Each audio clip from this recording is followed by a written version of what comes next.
Hello, my dear students. How are you all? I hope you all are doing very good. Now, your annual examination is commencing from the first week of March, and you all have to collect your answer sheets on 1st of March. Uh, Now, you all have to prepare for your examination. So, let's start our today's class.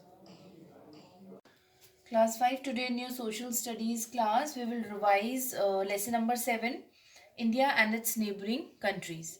So your first question is define the following terms. Few terms are here we are revising, but other terms also you have to revise, which are in your book. Okay, the lessons of all the lessons that are coming in your exam. First is partition. Partition means divided. Okay, partition means divided. B is populous. Populous means heavily populated. Okay, then comes C, tributaries. Tributaries means the small rivers that flow, small rivers that continue to the larger river, that flow into a larger river. Inhabited means a place where people and animals live. Okay, for both, for people and animal, a place is called inhabited. See, the E is landlocked. Landlocked country we say. Landlocked means it is almost or completely surrounded by land. Okay, either it is completely surrounded by land or it is almost surrounded by land. It's called landlocked. Okay, landlocked means it is locked by land only. Then comes question number 2, write a short note. Now, Pakistan. So, after the freedom struggle with the British, when there was a freedom struggle with the British, India was partitioned. India was partitioned means, partition I told you, partition means divided. So, India was divided and it was divided into India and Pakistan. So, India and Pakistan, two countries were formed as separate countries in the year 1947. So after that, Pakistan became a separate country from India. So what is the capital of Pakistan? Islamabad. Islamabad is the capital of Pakistan, and the largest state in Pakistan is Karachi. The people of Pakistan, the people who lives in Pakistan, they are called Pakistanis. Okay. Then comes second, Bhutan. Bhutan is a landlocked country. Landlocked, I told you, almost or completely surrounded by land. Means Bhutan is surrounded by land. So it is landlocked country.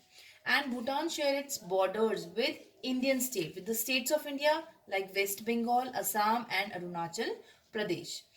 Then the capital of Bhutan is Thimphu, and largest city is also Thimphu. Same capital is also same, and largest city is also Thimphu.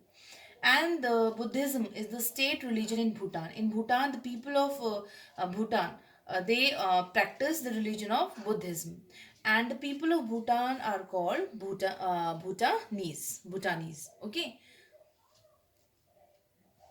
C is Bangladesh. Now, Bangladesh was part of Pakistan. Earlier, it was a part of Pakistan, okay, Bangladesh, and it was known as East Pakistan because it was in the east direction of Pakistan. But in 1971, the partition of Pakistan, there was a partition of Pakistan, and it resulted into the birth of Bangladesh. Earlier, it was not known as Bangladesh. Earlier, it was a part of Pakistan, it was included in Pakistan only. So now when after the birth of Bangladesh, now Bangladesh is a new country. Okay, so it shares its land borders with India. It shares its land borders with India also and Myanmar. And the capital of Bangladesh is Dhaka, and Dhaka is its largest city of Bangladesh also. Okay, and the people of Bangladesh, they are called Bangladeshis. India and Bangladesh, they share one of the longest borders in the world also. Okay, who? India and Bangladesh. After that, most of the Bangladesh, means most part of Bangladesh is covered by Sundarbans Delta.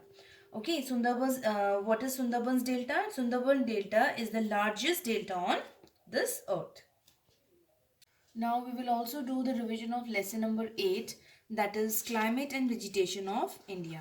So the first question is define the following terms. First is moisture. Moisture means amount of water present in wind. When in the wind few amounts of water is present, that is called moisture. Okay, and this moisture we uh, we observe in rainy season mostly, yes. And number two is plateaus. Plateaus means a high level land area. Okay, the land area is of high level. Now C is biodiversity. Biodiversity means a variety. It's a variety of living organisms. Then D is coastal. Coastal means the region near sea. Near sea, the regions is known as coastal. Now E is transpiration. Transpiration is a process when plant absorbs water in the roots. Okay. F is mighty. Mighty means with great and important, impressive power. Okay, which has a great and impressive power. Then comes number two, question number two, write a short note on again. Number one is seasons of India. Like you all know that in India, the main seasons are summer season, rainy or monsoon season, and winter season. Now, summer season in India are hot, and this summer season starts from April to June.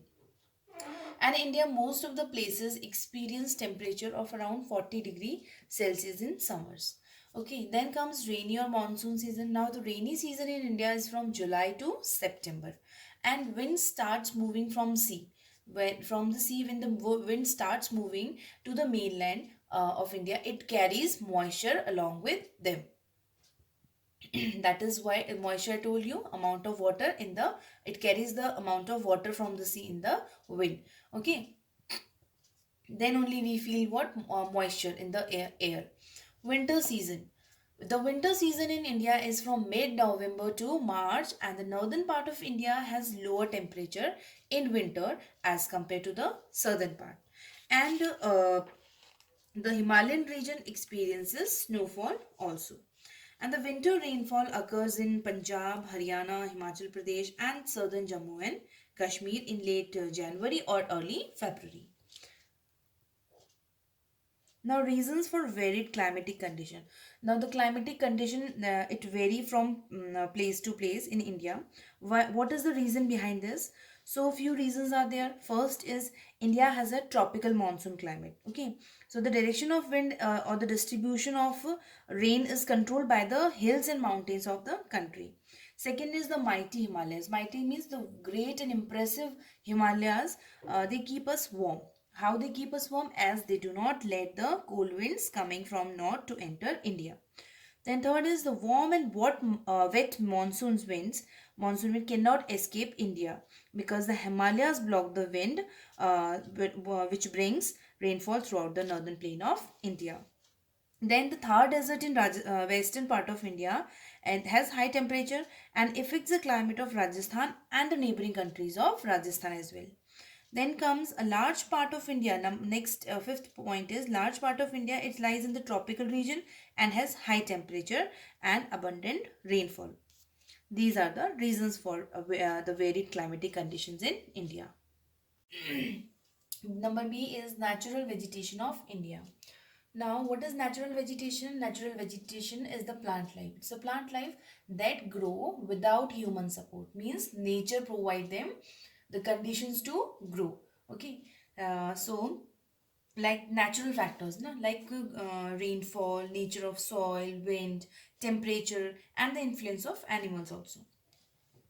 Now, here we will revise the four major types of natural vegetation. As you all know that first is tropical evergreen forest, tropical deciduous forest, and thorn and scrub, and then montane forest. Now, tropical evergreen forest in India, these are found on the western slopes of the Western Ghats, in the lower ranges of eastern Himalayas, and in Andaman and Nicobar Islands. Now, as the name suggests, tropical evergreen forest means here this region has lush green forest with leaves for the remain that remain green throughout the year.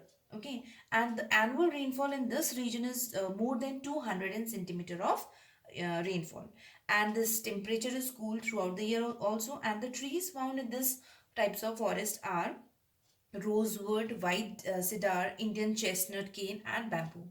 Then come the second one, tropical deciduous forest. Now these types of forests cover the largest part of Indian mainland, And the other name for this is monsoon forest also.